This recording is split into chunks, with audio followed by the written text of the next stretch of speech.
Oke, kembali lagi bersama saya Hairudin. Pada pertemuan ini, kita akan membahas tentang aturan komunikasi. Dasar-dasar komunikasi. Semua metode komunikasi memiliki tiga elemen yang sama, yang mana terdapat pengirim atau sumber, kemudian terdapat penerima atau tujuan, dan saluran atau media yang digunakan. Aturan atau protokol mengatur semua metode komunikasi. Jadi, ibaratkan misalkan ada dua orang yang ingin berbicara, maka harus menggunakan bahasa yang sama supaya bisa nyambung. Jika menggunakan bahasa yang berbeda, secara otomatis maka komunikasi itu tidak akan terbentuk. Pembentukan aturan. Protokol diperlukan untuk komunikasi yang efektif, termasuk pengiriman dan penerima yang teridentifikasi. Jadi kalau misalkan pengirim dan penerimanya tidak diketahui, maka tidak mungkin terjadinya suatu komunikasi. Kemudian yang kedua adalah bahasa dan tata bahasa yang umum. Jadi misalkan harus sama-sama menggunakan standar bahasa yang sama. Jika misalkan menggunakan bahasa Inggris, berarti semuanya menggunakan bahasa Inggris. Seperti halnya di jaringan. Harus menggunakan protokol yang sama. Kecepatan dan waktu pengiriman, kemudian persyaratan konfirmasi atau pengakuan. Selain itu, protokol yang digunakan dalam komunikasi jaringan juga mendefinisikan sebagai pengkodean pesan, kemudian opsi pengiriman pesan, kemudian ada pemformatan dan enkapsulasi pesan, dan pengaturan waktu pesan beserta ukuran pesan. Sekarang kita lanjut lagi ke pengkodean pesan. Pengkodean pesan antara host harus dalam format yang sesuai dengan media yang digunakan. Misalkan seperti ini. Kita ingin melakukan pengiriman data menggunakan media fiber optik. Maka, pada saat data yang dikirim itu akan dirubah ke dalam bentuk bit di sisi pengirim. Kemudian data yang bentuk bit itu akan dikirimkan menggunakan gelombang cahaya karena fiber optik menggunakan media cahaya atau gelombang cahaya. Kemudian nanti pada sisi penerima, dia akan mengkonversi kembali yang tadinya dalam bentuk bit kemudian menjadi data. Nah, jika menggunakan kabel tembaga, misalkan kabel UTP, maka menggunakan dorongan listrik. Berikut ini adalah ilustrasi pemformatan dan enkapsulasi pesan. Ibaratkan sebuah surat yang kita akan kirim, di mana pada amplop surat tersebut terdapat identitas atau alamat yang akan kita tuju.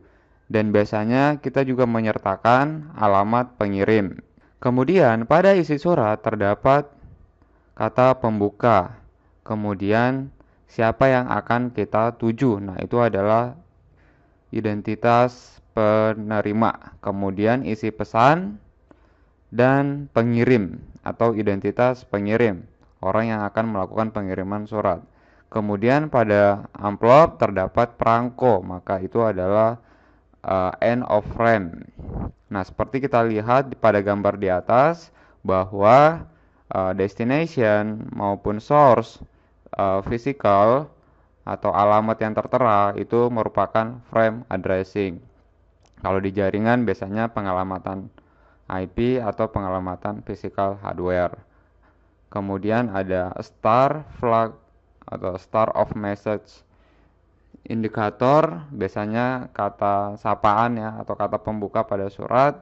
Kemudian pada isi surat itu terdapat identitas si penerima, kemudian terdapat juga identitas pengirimnya siapa, kemudian terdapat juga enkapsulasi data. Nah, itu adalah bagian dari encapsulation message. Oke, sekarang kita lanjut ke ukuran pesan. Berikut ini adalah ilustrasi pengiriman pesan oleh manusia dan komputer. Manusia memecah pesan yang panjang menjadi beberapa bagian atau kalimat yang lebih kecil. Pesan panjang juga harus dipecah menjadi potongan-potongan kecil untuk bepergian melintasi jaringan.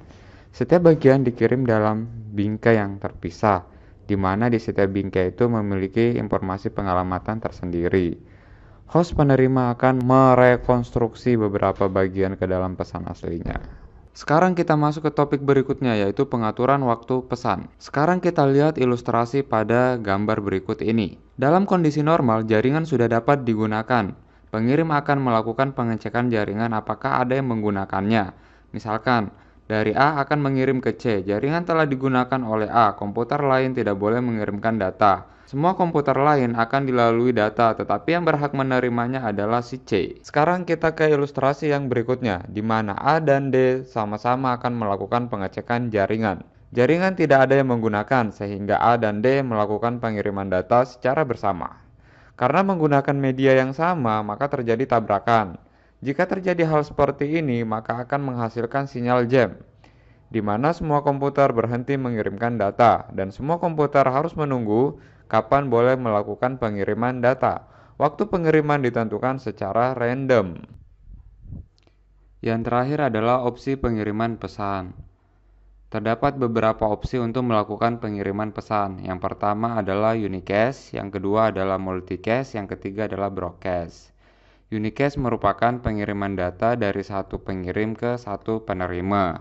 Sedangkan multicast adalah yang terakhir adalah opsi pengiriman data. Opsi pengiriman data terdiri dari tiga. Yang pertama adalah unicast, yang kedua adalah multicast, yang ketiga adalah broadcast. Unicast merupakan pengiriman data dari satu pengirim ke satu penerima. Sedangkan multicast adalah pengiriman data dari satu orang ke banyak orang. Yang terakhir adalah broadcast, pengiriman data dari satu ke semua.